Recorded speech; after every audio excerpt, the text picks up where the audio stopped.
I enlisted September 6th of 2001. My first thoughts were my mom, of course, was concerned about me because I was joining, and I was like, Mom, we're at peace. And then 6 days later, I'm like, my mom is gonna freak out so bad. I was stationed in Germany, which was amazing. And then, of course, we got orders to go to Iraq. And then we went over there. I was actually picked as a forward Legion movement, so I was one of the first ground troops. Crazy. They had already did airstrikes, so we were actually, the 11 of us were staying at a palace, probably what would technically be like slave quarters. We did do a lot of air fuel, so we were fueling up helicopters is what our job was.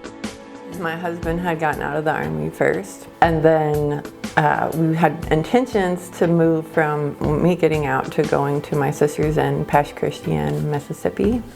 And then Hurricane Katrina took out Pass Christian, Mississippi. We sporadically had to change our plans because she didn't have a house, plus there was not a town.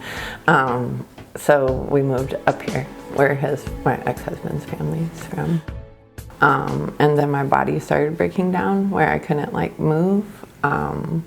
And I was trying to get help for that. They finally diagnosed me with fibromyalgia.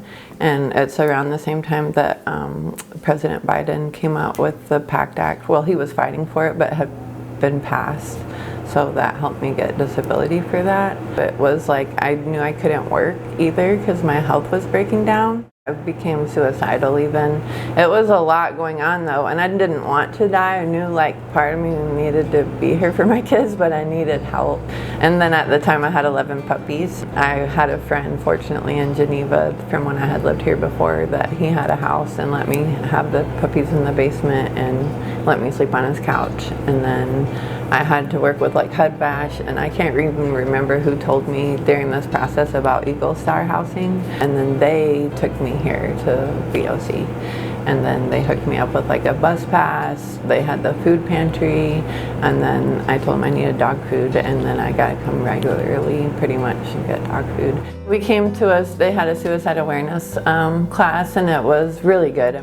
No, they told me about like the hair that you can get your hair done here. You can come here and do laundry.